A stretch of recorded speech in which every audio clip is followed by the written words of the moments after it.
Assalamualaikum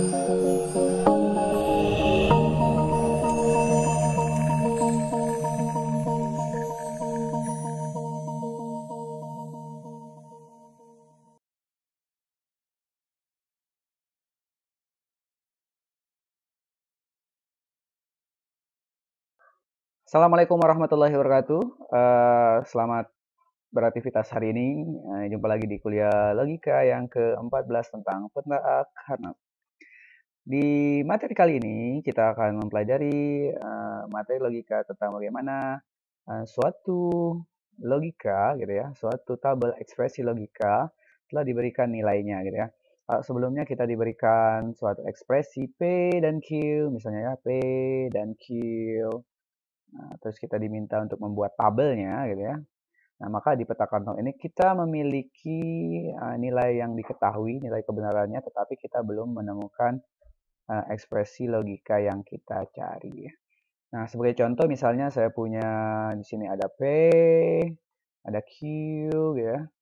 Maka saya punya ini kemungkinan biasanya 1, 1, 1, 0. Ini ada 0, 1. Kemudian ada juga 0, 0 ya. Nah, seperti ini. Nah, ini ditanyakan di sini, apa fungsi logikanya? Apa ekspresi logikanya? Sehingga dia menghasilkan 0, 1, 0, 1. Jadi, sudah tahu ya apa yang saya maksudkan bahwa kita di bagian pertama, kita diberikan tentukan nilai kebenaran dari logika, tentukan nilai kebenaran dari ekspresi logika berikut P dan Q gitu ya. Nah, sekarang yang kita inginkan adalah tentukan apakah ekspresi logikanya gitu ya. Ini rumusnya apa ini? Sehingga hasilnya diperoleh 0, 1, 0, 1. Nah, untuk teknik ini namanya peta Carnot karena dia yang memberikan cara untuk menentukan ekspresi logikanya. Nah, untuk sampai ke situ kita harus mempelajari dasar-dasar penggunaan peta atau map ini. Jadi map ini tujuannya untuk memudahkan kita mencari ekspresi logika apa yang sedang kita cari. Jadi di dalam logika kotak Carnot ini kita ada dua ya. Pertama yang kita bahas tentang dua variabel dulu. Kemudian nanti di minggu depannya kita bahas yang 3 variabel. Nah, kelemahan peta Carnot ini dia belum tersusun di 4, 5, dan seterusnya variabel ya. Jadi ini masih dalam bentuk semacam pengembangan ya, 2, 3. Nah, 4, 5, 6-nya belum ditentukan. Karena kemarin selama ini menggunakan tabel kebenaran, maka dia akan menentukan memiliki banyak baris. Kalau banyak barisnya nanti banyak ruangnya. Banyak ruangnya nanti banyak waktu untuk menyelesaikannya. Sehingga ini tidaklah terlalu praktis. Oke ya. Jadi sebagai contoh, kita harus ambil dulu konsepnya bahwa di dalam logika itu, yang kita ingat kalau dia dua variabel, seperti ini ya. Ini ada, saya buatkan kotak 4 buah gitu ya. Ini kotak ya. Dan satu lagi seperti ini. Nah, kita tahu bahwa untuk memahami peta Carnot ini kita punya variabel sini P, sini ada negasi P, di sini ada Q, di sini ada negasi Q.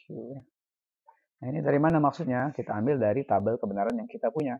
Itu yang kita punya itu P, Q, gitu ya. Maka kemungkinan dia akan bernilai 1. Tadi sebelah ini sudah saya buat ya, 1, 1. Ini 1, 0. Ini 0, 1. Ini 0, 0. Nah, maksudnya jika saya terjemahkan, ini P ini adalah 1 gitu ya. Di sini ada 1, 1 P. Maka di sini di baris pertama ini 1, 1. 1, 1. Yang di sini adalah 1 dan 0 gitu ya. Artinya 1, 0 baris yang ini. Kemudian di sini 0, 1. Negasinya ya. 0, 1. Kemudian ini adalah 0 dan 0 ya. Seperti itu. Jadi ini nanti sangat mudah ya, tinggal dipelajari saja nih. Perhatikan ya. Nah, dari sini kita ambil contoh yang ini nih. Maka cara membacanya, kalau kita punya soal yang ini tadi, kita buatkan ke sini. Nah, kita buatkan dia ke dalam tabel Carnot ini namanya peta Carnot ya. Petanya ini akan menjadi seperti ini. Karena dia dua variabel. Ya, ini aja ya. Ini lebih bagus. Maka saya buatkan di sini ada P, ada negasi P, ini ada Q, dan ini ada negasi Q. Maka nilai-nilai itu saya masukkan ke dalam ini. 1, 1. 1. Salah ya. 1, 1. 1, 1 berdasarkan itu adalah 0. Ini baris pertama. 1, 1, 0. 1, 0. 1, 0. 1. 0, 1. 0. 0, 0 jadinya 1. Nah, seperti itu ya. Jadi caranya adalah yang paling gampang adalah 0, 1, 0, 1. 0, 1, 0, 1. Nah, baris saja jadi 0, 1, 0, 1. Nah, setelah kita dapatkan ini merupakan step 1. Langkah pertama pada peta Carnot, kita buatkan tabel seperti ini. Terus kita masukkan nilai yang diberikan soal 0, 1, 0, 1. 0, 1, 0, 1. Jangan lupa selalu tuliskan P, negasi P, dan Q, negasi Q. Nah, langkah keduanya yaitu justifikasinya. Nah, membacanya, bacalah tabel yang isinya 1. Jadi yang ini tidak usah dibaca ya. Jadi ini seolah-olah terot, gitu ya. Ini juga tidak dibaca terot, gitu ya. Tidak dibaca. Yang dibaca yang 1. Satunya dari mana? Nah, cara bacanya digabungkan dengan dan ya. Jadi ini. Oh, ini ada kotak yang isinya 1, yaitu pada baris P dan negasi Q. Oh, ini ada juga pada negasi P dan negasi Q. Saya ulangi kembali ya. Jadi ini 1 ini diperoleh dari baris P dan kolom Q. Jadi P dan negasi Q. Atau, nah jadi saya bisa menemukan 1 ini di kolom ini atau di kolom bawahnya sehingga tandanya atau. Atau yang bawah di kolom negasi P dan negasi Q. Nah, jadi ekspresi logika yang kita inginkan adalah jadi itu fungsi dari peta Carnot. Jadi yang pertama sekali adalah Anda harus tahu cara membuat peta Carnot itu sendiri pada langkah 1. Yaitu Anda mentransformasikan PQ-nya ini 0101 ke dalam tabel ini, kotak-kotak ini. Setelah itu Anda baca yang hanya nilainya 1. Kemudian 1 ini berasal dari mana? Baris P dan negasi Q. Dan saya temukan kotak ini atau kotak yang di bawah. Sehingga tandanya atau. Kotak ini atau kotak di bawah. Kotak di bawah negasi P dan negasi Q. Kalau dibaca kolom baris boleh ya, karena dan kan komutatif boleh juga. Tapi lebih lazim dibaca dari P, baris, baru kolom, baris, baru kolom. Nah, ini di bagian 1 bahwa prinsip dasarnya kita bisa membaca peta Carnot. Jadi tanpa harus menebak-nebak, Anda bisa tahu bahwa ekspresi logika yang dicari itu adalah ini. Bahwa yang hasilnya 0101 itu adalah P dan negasi Q atau negasi P dan negasi Q. Oke, kita lanjutkan lagi. Ini saya hapus dulu. Oke, nah bagaimana nanti kalau misalnya dihubungkan dengan prinsip penyederhanaan? Nah, bisa jadi nanti peta Carnot itu dia isinya banyak ya. Jadi dia P atau gitu ya. Jangan-jangan ada prinsip penyederhanaan. Lagi-lagi kita mempelajari logika ini adalah tujuannya untuk bisa memahami dan bisa juga menyederhanakan ya. Oke, kita lanjutkan lagi nih contoh penyederhanaan. Jadi ini konsep penyederhanaan ya. Jadi kapan peta Carnot itu akan bisa disederhanakan? Penyederhanaan. Nah, jika kita diberikan suatu soal misalnya gini ya. Saya punya PQ. Saya punya P. Maaf ya. Saya punya P. Saya punya Q. yang kita punya tadi, tabel standar 1, 1, 1, 0, 0, 1, dan 0, 0 ya. Kemudian diberikan apa sih fungsinya ini, tolong cari gitu ya. Sehingga menghasilkan 1, 1, 1, 0. Nah, maka yang ditanyakan ini apa nih ya? Apa tuh? Nah, kita bisa menyelesaikannya dengan membuat peta Carnot, yaitu dengan cara satu, kita transformasikan dulu ke dalam tabelnya. Ini kita buat tabelnya. Oke, ini tabelnya agak jelek ya. Nggak apa-apa ya. Jadi saya buatkan tabelnya. Ini di sini ada P, ini ada negasi P, di sini ada Q, di sini ada negasi Q. Oke. Nah, setelah itu kita isi 1, 1, 1. Tadi 1, 1, 1, 0. Nah, selesai yang kita kerjakan, maka langkah kedua adalah kita baca tabelnya. Yaitu pada 1, ini tuh dipengaruhi oleh P dan Q. Jadi terdapat di kotak 1 atau kotak keduanya. Nah, jadi ya sudah, atau P dan negasi Q. Dia bilang atau kotak yang di bawah. Oke, ini jadi negasi P dan Q. Nah, jadi ini pembacaan standarnya Anda telah mendapatkan tiga komponen. P dan Q, atau P dan negasi Q, atau negasi P dan Q. Nah, seperti biasa ya kita akan cari nih, apakah ada bentuk penyederhanaannya gitu ya. Nah, sebenarnya ini bisa dikerjakan dengan hukum logika ya. Nah, dengan hukum logika saya rasa ini bisa dikerjakan. Jadi kalau kita mau mengerjakan dengan hukum logika gitu ya, sebagai pembanding, bahwa hukum logika itu akan dipakai kemana-mana juga. Nah, cuma nanti dengan peta Carnot, ternyata kita bisa sedikit memudahkan untuk menyederhanakan pada kasus-kasus khusus. Tapi secara alami, secara sederhana, jawaban yang paling pertama adalah kalau kita buatkan tabel ini, pasti hasilnya ini. Ya. Nah, cuma kalau diberikan bentuk sederhana, nah tadi kita bisa menggunakan hukum logika. Nah, cuma karena ini sudah di peta Carnot, jangan-jangan bisa nih kita kerjakan atau kita baca ya. Sehingga dengan peta Carnot ini bisa dibaca nih. Yang ketiga, kalau dia punya irisan seperti ini, jadi apa yang dimaksud irisan? Nah, kita buat aja garisnya. Saya buat warna kuning. Nih. Jadi ada di P gitu ya. Yang isinya 1, di sini juga ada isi 1. Sehingga saya bisa katakan di sini ada titik persekutuan yang irisan. Nah, sehingga ini sebenarnya adalah P. Cuma kalau dia irisan persekutuan jadinya atau Q. Nah, jadi dengan hukum logika nanti kalian akan mendapatkan ini sama juga.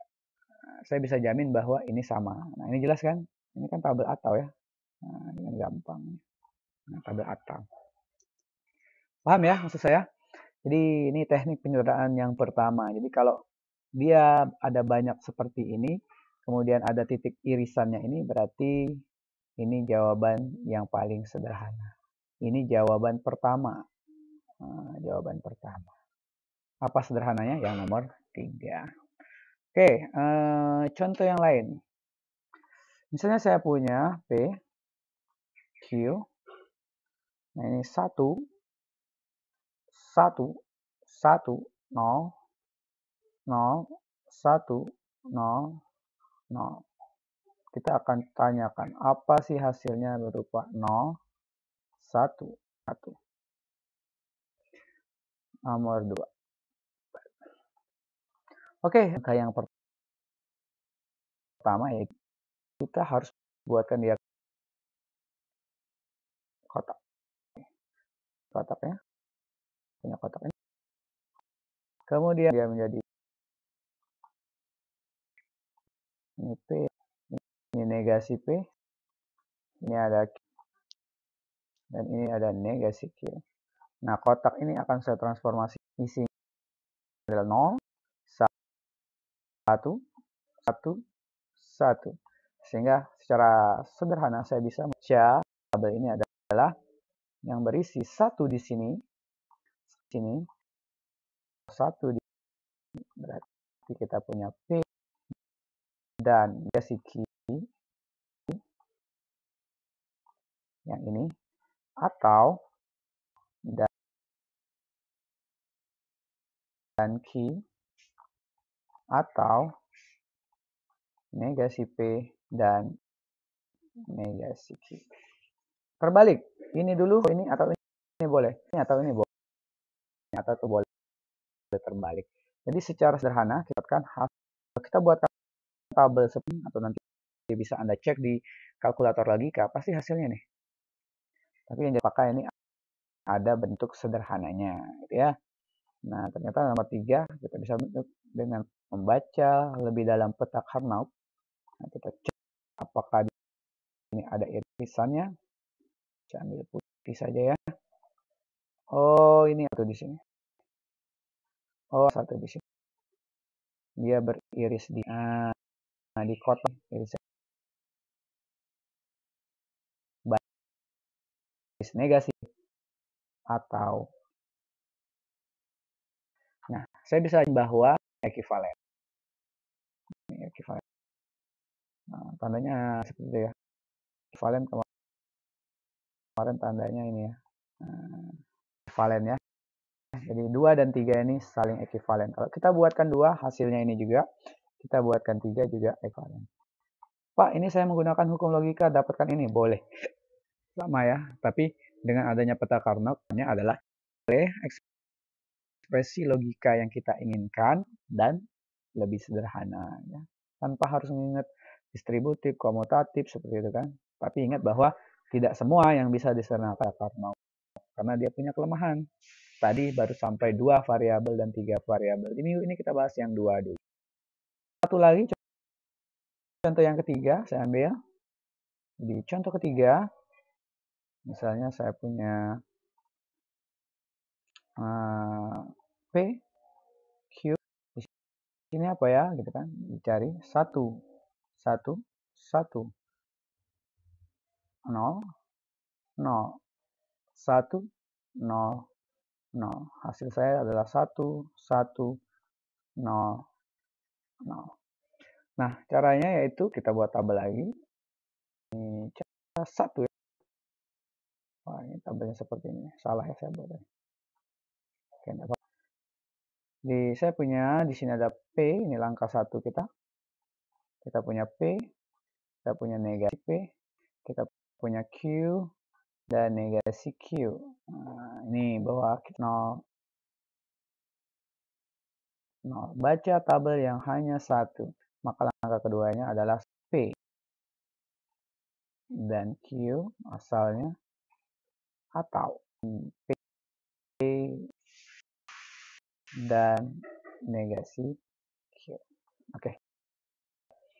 Nah, apakah ini bisa disederhanakan lagi? Nah, terlihat ya. Penyederhanakan itu ya pada di sini. Berarti dia ada garis. Oh, ya kebalikan. Q negasi Q habis nih. Q 1 ya. 1. Q dan negasi Q habis ya. Menghabiskan 0 ya, bukan 1 ya 0. Jadi kita di baris P. Jadi ini juga ekivalen 2 dan 3. Atau ya kalau soalnya seperti ini ya terlihat benar. Nah, ini kan sama. Oke, itu tentang peta Carnot. Saya arti buku modulnya diktat ya. Di diktat itu dijelaskan semua kemungkinan peta Carnot.